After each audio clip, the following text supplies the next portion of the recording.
Welcome to Bollywood Deep Dive from IndiaReview.com, your daily Bollywood news. Let's get into it. Let's. And we are starting with a bang at the box office. The fourth installment in a beloved comedy franchise has just landed, and it has landed big. Absolutely. Dhamaal 4 is off to a flying start. The Ajay Devgan star has pulled in over 15 crore on its first day. That is not just a good number, that is a fantastic number for a comedy film in this climate. It really is. Comedies can be so hit or miss. You need the marketing to be just right, the trailer has to land perfectly, and the audience needs to be in the mood for a laugh. Clearly, the audience was ready. They were more than ready. And it's not just the opening number. The reports are saying it's broken 3 major records, though they're a bit vague on what those records are just yet. Probably something along the lines of biggest non-holiday opening for the star or for the genre this year. The usual box office gymnastics with statistics. But hey, a record is a record, and a 15 crore opening is a clear signal that this franchise still has a massive loyal following. People know what they're getting with a Dhamaal film. Chaos, comedy, and a huge ensemble cast just having a great time. And it's a packed house. Ajay Devgan, Ritesh Deshmukh, Arshad Warsi, Javed Jaffrey, the core team is back. It's comforting. It's like visiting old friends who happen to get into ludicrous situations involving treasure maps and malfunctioning vehicles. Exactly. And it sets a really positive tone for the box office, which has been, well, a bit of a mixed bag this year. We've had some huge hits, but we've also seen some major disappointments. For sure. Speaking of which, Akshay Kumar's Welcome to the Jungle is still chugging along. It's doing steady business, but it hasn't quite captured the zeitgeist in the same way its predecessors did. And on the regional front, Samantha Ruth Prabhu's action film Ma Inti Bangaram is so close to getting that official hit verdict. It's been in theaters for 22 days and needs just a few more lock to cross the finish line. It's the little engine that could. I love stories like that. It's not always about the 100 crore club on day 3. Sometimes it's about that steady, determined crawl towards profitability, driven by word of mouth. It shows the film has real legs. It absolutely does. It's a testament to Samantha's star power and the audience connecting with the material. So, a big win for Dhamaal, a steady run for Welcome, and a nail-biting finish for Samantha. A pretty dynamic weekend at the movies. From the box office to real estate, which sometimes feels like its own kind of box office, we have stories about 3 of the industry's biggest cons and their property dealings, and they could not be more different. Oh, this is fascinating. It's like a little window into their financial philosophies. Let's start with the king himself, Shah Rukh Khan. The empire is expanding. The headlines are buzzing about his property portfolio, which is now valued at over 1,227 crore rupees. That number is just staggering. It's hard to even conceptualize that much money. And the latest addition is a really personal one.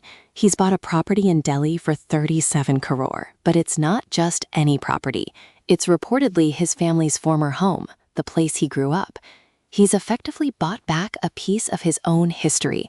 There's something so poetic and powerful about that. It's the ultimate full circle moment. To be able to go back to the place where it all started and purchase it, it's not just an investment in brick and mortar, it's an investment in memory and legacy. From Manet in Mumbai to Janet in Dubai, and now back to his roots in Delhi. It truly is. It speaks volumes about what he values. Now, on the complete other end of the spectrum, we have a story about Salman Khan. Yes, and this is a much more grounded, practical transaction. He sold an apartment in Bandra for 3.50 crore. He'd originally bought it back in 2015 for around 2.88 crore, so it's a decent profit. But compared to the Shah Rukh Khan story, it's just so normal. It's a transaction you or I could understand. A person sells an apartment. The end. Right. It's not about buying back your childhood. It's about liquidating an asset. It's a very pragmatic move, and it's interesting to see that side of things. Not every celebrity real estate deal has to be a grand statement. Exactly. And then, to complete our trifecta of cons, we have Amir Khan, who is always known for doing things a little differently. And his latest plan is nothing short of grand. The reports are that he's planning a 100 crore sky villa in Pali Hill. A sky villa? A sky villa for his partner Gauri Sprat and their entire family. This isn't just buying an apartment, it's about creating a vertical estate. It sounds incredibly ambitious and very, very Amir Khan. Meticulous, grand in vision, and designed for the family. So we have Shah Rukh Khan buying legacy, Salman Khan making a practical sale, and Amir Khan building a futuristic family home in the sky. It's the perfect encapsulation of their public personas, isn't it? The romantic, the pragmatic, and the perfectionist. It's almost too perfect. It's like a script.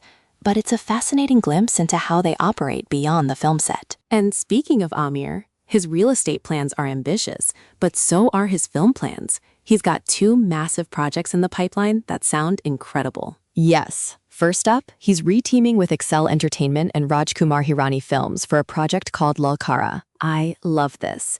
It's based on the iconic 1952 Test cricket series between India and Pakistan. It's not a biopic, but a historical sports drama. The script is being written by the same team that wrote Dangal and Nil Bete Sanata. That is a powerhouse writing team. And with Amir in a historical sports drama, you know the attention to detail is going to be off the charts.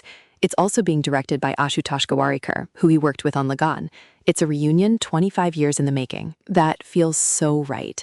Bringing that team back together for a story about a pivotal moment in sports history, I'm already sold. And then, as if that weren't enough, he's also teaming up with director Kabir Khan for a film called Silk Yara 41. This one gave me chills. It's based on the real-life tunnel rescue mission, the one where all those workers were trapped and the entire nation was holding its breath. It was an extraordinary story of human resilience and ingenuity. It's such a powerful, recent event. To see that being adapted for the screen by a team like Amir and Kabir Khan, it has the potential to be a really important, incredibly moving film. Absolutely. They both have a knack for telling these large-scale stories with a very human core. So from a historical cricket pitch to a modern-day miracle rescue, Amir Khan is really lining up some compelling cinema. He's not just building a sky villa, he's building a very impressive filmography for the next few years. He certainly is. He may be quieter than the other Khans at times, but when he makes a move, whether in real estate or in film, it's always a big one. Okay, let's shift gears from cinematic universes to the social universe, where the news cycle is a strange and wonderful beast. Sometimes it digs up things from the past, and this week, it dug up something involving Deepika Padukone. It did. A very old claim from model and actor Muzamil Ibrahim has gone viral. He stated in an old interview that he and Deepika dated years ago and that he was the one who ended the relationship, saying he has no regrets. And the internet just ran with it, which is so strange because this isn't new information. This quote has been out there for ages, but for some reason, the algorithm decided this was the week for it to resurface and trend. It's a perfect example of how the digital news cycle works. It's less about what's new and more about what's clickable.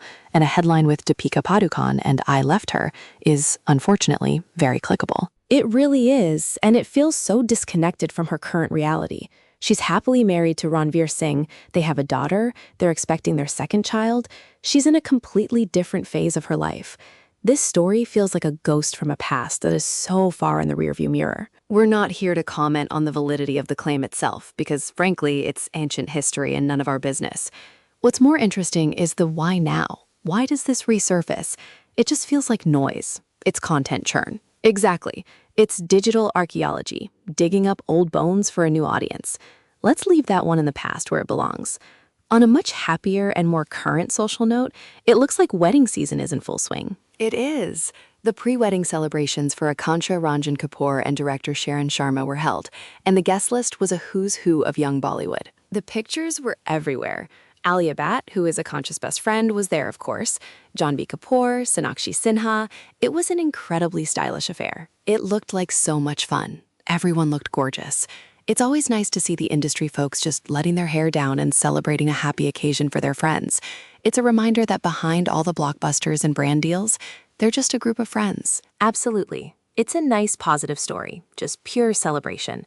And speaking of people from the past speaking out, another quote that resurfaced this week came from the one and only Govinda. Oh, this was interesting. He was talking about why he felt the remake of Coolie #1, which starred Varun Dalwin, didn't quite work. He said he'd invested money in a project and lost around 16 crore, and felt he was treated badly by some people. It wasn't clear if he was talking about the remake specifically or another project, but the comment was framed around that discussion. Govinda has been making a comeback into the public eye, appearing on a few talk shows, and he's been very candid. It's part of a larger trend, I think. We're seeing a lot of legacy actors from the 90s and early 2000s opening up about their experiences, both good and bad. It's true. They're at a point in their careers where they can be more reflective. They're not chasing the next big role in the same way, so they have the freedom to look back and share their perspective. And his point about remakes is a valid one. It's so hard to recapture the magic of an original, especially one that is so tied to a specific star's charisma. You can replicate the plot, but you can't replicate the Govinda factor. You absolutely cannot. He had a unique energy that defined an entire era of comedy, and it's brave of him to talk about financial losses and feeling mistreated. It demystifies the industry a bit and shows that even the biggest stars face setbacks. So from viral claims to star-studded weddings to legacy actors reflecting on their past, the social world of Bollywood is never, ever dull. Never a dull moment. All right, let's move on to a topic that is becoming increasingly prevalent in our discussions: the intersection of cinema, politics, and censorship. We have a couple of really significant stories on that front this week. We do, and the first one concerns Tamil superstar Vijay. His upcoming film, Jana Nayagan, is facing some hurdles with the Central Board of Film Certification, the CBFC. The censor board has reportedly asked for the removal of references to his political party, the TVK, as well as references to the Indian flag and Ambedkar from the film's promotional material. This is a really big deal, especially since this is billed as his final film before he fully transitions into his political career. The lines between Vijay the actor and Vijay the politician are blurring, and this is a clear example of the sensitivities around that. It's a classic chicken and egg situation. Is the film political, or is it being viewed through a political lens because of his real-life ambitions? The board is clearly being very cautious. Any imagery or dialogue that could be seen as political messaging is being scrutinized. And this comes at the same time as Vijay has been speaking publicly about a very tragic real-life event, the Karu stampede last year, where 41 people lost their lives. He revealed that he was mocked and blamed for the tragedy, saying, "We lost 3 innocent, godlike children." That's heartbreaking. It shows the immense pressure he's under. Everything he does, both on screen and off, is now being interpreted through a political filter. It's a heavy burden to carry, and it highlights the very real-world consequences that can be tied to a star of his stature. It really does. And his situation isn't an isolated incident. We're seeing similar friction happening in the Punjabi film industry, with Diljit Dosanjh's film Satluj. Yes, this is a story that's been developing for a while. The film has faced significant hurdles, and the latest news is that a government committee has recommended continuing the restrictions on it. It's even been removed from Z5's international catalog. So in both the Tamil industry and the Punjabi industry, we're seeing major films from major stars running into roadblocks because of their perceived political or social sensitivity. It raises important questions about creative freedom. Where is the line between telling a story that reflects reality, which can often be political, and creating propaganda? And who gets to draw that line? It's a very difficult balance to strike, and for filmmakers, it must be an incredibly frustrating landscape to navigate. You want to tell meaningful stories, but you're also aware that you might face significant opposition that has nothing to do with the artistic merit of your film. On a completely different but equally grand scale of filmmaking, we have an update on Nitesh Tiwari's much-anticipated Ramayana. The magnum opus of all magnum opuses. The headline that caught my eye was that he has apparently spent more than 10 years researching for this project. 10 years. That is some serious dedication. My university dissertation felt like it took 10 years, but this is actual decade-long research. It involves consultations with historians, deep dives into ancient texts. The pre-production alone is an epic. It sets the expectations incredibly high, doesn't it? When you hear that a director has invested a decade of their life into research before even rolling the cameras, you anticipate something monumental. With Ranbir Kapoor as Ram and Sai Pallavi as Sita, the casting is already perfect. It has to be monumental. You can't spend 10 years researching and then deliver something that's just okay. The pressure is immense. But it also shows a deep respect for the source material, which is crucial when you're adapting a story that is so culturally and religiously significant. Absolutely. So while some filmmakers are fighting censorship battles, others are engaged in decade-long research projects. It just goes to show the incredible diversity of challenges and processes within the industry today. From the very political to the deeply mythological, it covers the entire spectrum. All right, let's do a quick roundup of some of the other interesting stories and industry tidbits making the rounds. It's time for our quick take segment. I love this part. First up, more big names, more big brands. The endorsement world never sleeps. It certainly doesn't. Hrithik Roshan has been named the new brand ambassador for Nissan India, specifically for their new Tecton SUV. That makes perfect sense. Hrithik has that suave, powerful, and technologically advanced vibe, which is exactly what car brands want to project. It feels like a very natural fit. It does. And on the other end of the brand spectrum, the legendary Amitabh Bachchan continues his reign as the king of endorsements. He's the new face for Policy Bazaar for an insurance awareness campaign. Of course he is. Is there anything he isn't the brand ambassador for? His voice is one of the most trusted in the country, so for something like insurance, which is all about trust and security, he is the perfect choice. And that's not all for Mr. Bachchan. He's also teaming up with Google India for the registration drive for the new season of Kaun Banega Crorepati. KBC 18, and Google Gemini is getting involved. The speculation is that Gemini might even become the new computer G. Can you imagine? Instead of locking the answer, he'll be prompting the AI. Okay, Gemini G, please process this query. It's a wild collision of legacy television and cutting-edge tech. Very cool. Very cool indeed. Okay, next up, a story that is both fascinating and quite poignant.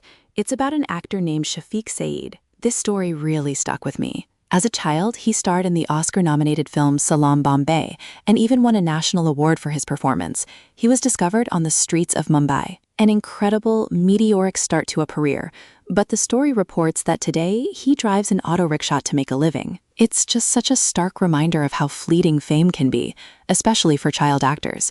You can reach the absolute pinnacle, an Oscar nomination, and still find yourself struggling later in life. It really puts the glamour of the industry into perspective. It does. It's a sobering and important story. It makes you appreciate the longevity and resilience of those who do manage to build a decades-long career. Absolutely. On a lighter and classier note, Samantha Ruth Prabhu gave a social media shout-out to her former brother-in-law, Akhil Akkineni, for his new film. I saw that. It was just a simple, warm, all the best. In a world where celebrity breakups can get so messy in public, it was just a really nice, dignified, and supportive gesture. It speaks volumes about her character. Totally agree. It's a lesson in grace. What else is on our list? Well, it's always nice when Hollywood looks our way with admiration. Director Christopher Nolan was quoted praising India's love for cinema. We do love our cinema. It's our national pastime, and getting that kind of validation from a filmmaker like Nolan is always a treat. It's a good reminder of the passion of the Indian audience, which is unmatched anywhere in the world. It really is. And on that note, Matt Damon mentioned that he would love to work with Indian director Shekhar Kapoor, saying he'd give his right arm for the chance. That is high praise. Shekhar Kapoor's reaction was perfect, just acknowledging how much he'd love that too. Can you imagine that collaboration? The intensity of Matt Damon with the visual poetry of Shekhar Kapoor? Sign me up. Yes, please. And finally, a fun little piece of trivia from Javed Jaffrey. This was great. He was on a dance show and recalled that he was basically the first dancing villain in Bollywood. His entry song in one of his films was one of the first times a villain got a proper dance number. I love that. He broke the mold. Villains were supposed to be menacing and sit in dark lairs, not do choreographed numbers. He brought a whole new flair to being the bad guy. A true innovator. A true innovator and a national treasure. So there you have it. From brand deals and tech collabs to poignant life stories and fun trivia, the industry is always buzzing. So before we wrap up, let's take a quick look at what the critics are saying about this weekend's new releases. It's a mixed bag, as always. It is. The big one is Ika, starring Sunny Deol and Akshay Khanna. It seems to be a throwback to a more melodramatic style of filmmaking. The reviews seem to be split. Some are praising the conviction of the performances, especially from Sunny Deol, who gets to use his famous Dai Kilo Ka Haat, his 2.5 kilo hand. People are enjoying that nostalgic powerhouse feel. But other reviews are finding the melodrama a bit much for modern tastes. The Indian Express said melodrama wins over the performances, suggesting it's a bit overwrought.